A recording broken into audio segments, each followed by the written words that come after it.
Hi all, this is Papaya from Papaya Pythons.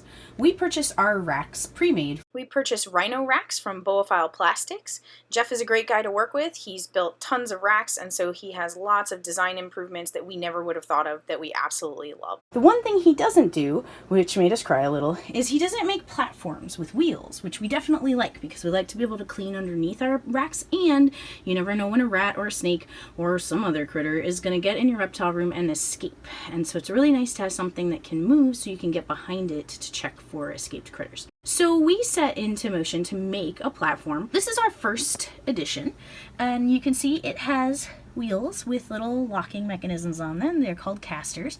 And then it has these little metal sort of liners on the side, so that keeps the rack in place and keeps it from moving from side to side.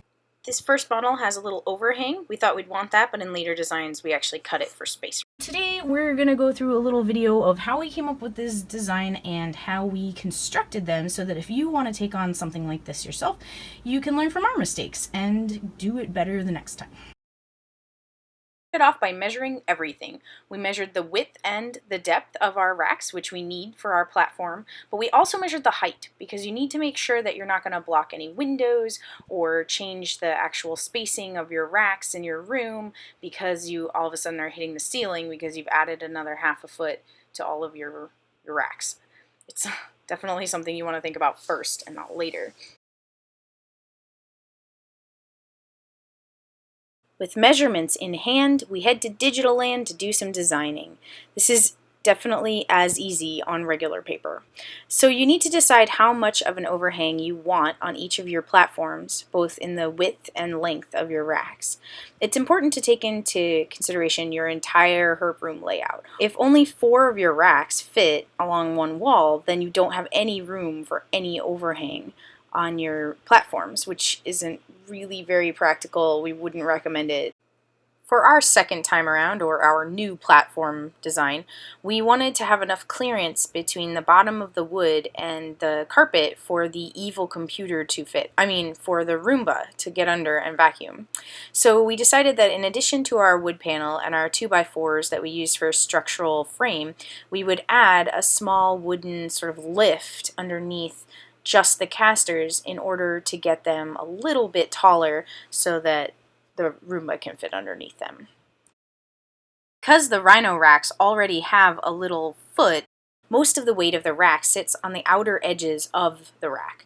That's why we put in our 2x4s as a structural reinforcement. But then we wanted to make sure that those were well bonded together. So on our first version, we used the casters to kind of bridge these 2x4s that were our structural base. And in this version, we are going to be using those wooden lifts to bridge them and then the casters. The top of the platform is much more straightforward. We just need 2 sides and the back covered by a small ledge or barrier in order to keep the rack itself from sliding off of our platform whenever we're moving it around on its wheels. Remember not to add a lip on the front or you won't be able to open your front drawers. Toolbox. We are by no means experts in tools or building. We recommend consulting experts before you decide on exactly what tools you'll need for your exact goals. So we started with some 8-foot 2x4s and we cut them into pre-measured pieces, which we wrote out the lengths on all the individual pieces before we glued or screwed them down. We used a circular saw, or holding it backwards. We used a circular saw to cut them up, and then as we're gluing them, we're starting by marking the center point on the short ends and on the board, lining the 2 up and keeping it flush against, then marking where that is,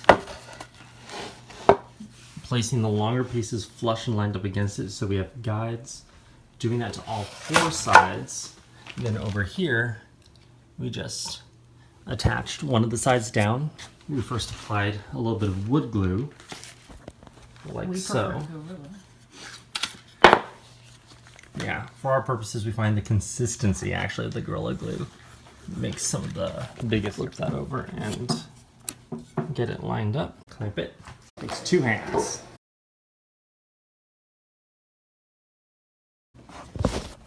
Using a couple 2-inch wood screws, we just...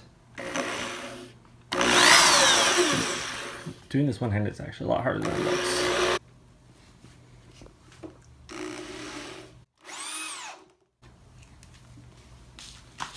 Yeah, screw it in.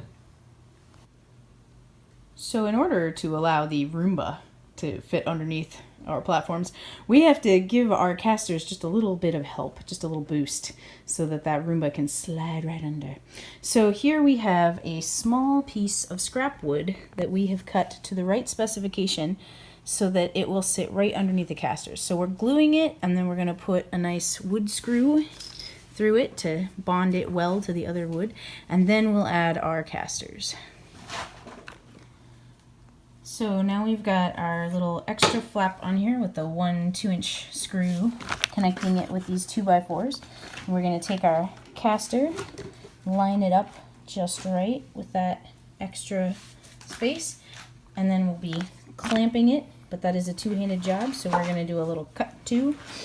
And remember, we want our braking ones on opposite corners so that it will prevent our racks from running away. We clamp on our casters and add a nice long screw in that too.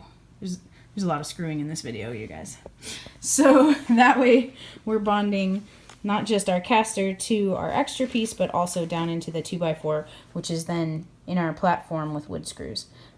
Would it have been nice to get an even longer one of these guys? Perhaps, but it didn't seem like the Home Depot had them. I mean, a nameless store where you buy tools and supplies, and we're impatient because we're moving, so we just bought what they had. And we're pretty sure it'll be fine because these guys are a little bit over-engineered to begin with. We do have full swivel guys, and we have 2 wheels on each that have no brakes, and then 2 wheels that have brakes, because they're more expensive and we're thrifty. You only need to lock 2 things to keep it from rolling on a completely flat surface. All right, let's get back to screw. So we've switched the tip on our drill to be able to accommodate this different kind of screw. And this is going to hold on our casters. This screw, again, is a 5/16, and we're using a 1/2 inch head because we hate ourselves more than we want to go back to the supply store and purchase another drill bit. But it does mean it's a little tougher to get started. But as you can see, it doesn't affect the overall end, and it hasn't stripped the inside of our drill or hurt the screw in any way, so we think it's fine. We wouldn't necessarily recommend you doing it. If you're starting a project, you might as well buy the pieces that you actually need to complete that project. If you're at home already and you're tired and you're moving, then this is the kind of stuff that you end up improvising with. After we attach casters to the to-be rack platform, we glue a lot of the edges and corners to add a little bit of structural rigidity and help reduce splinters. So our new racks still need paint and a water sealant cover, and some of them don't have all of their little metal edges yet, but it is raining this weekend. So we're just going to show you that the Roomba fits under it and that the racks fit on top of it, and we're going to call it a victory for now. For more videos like this, or not that much like this, follow us. Thanks all.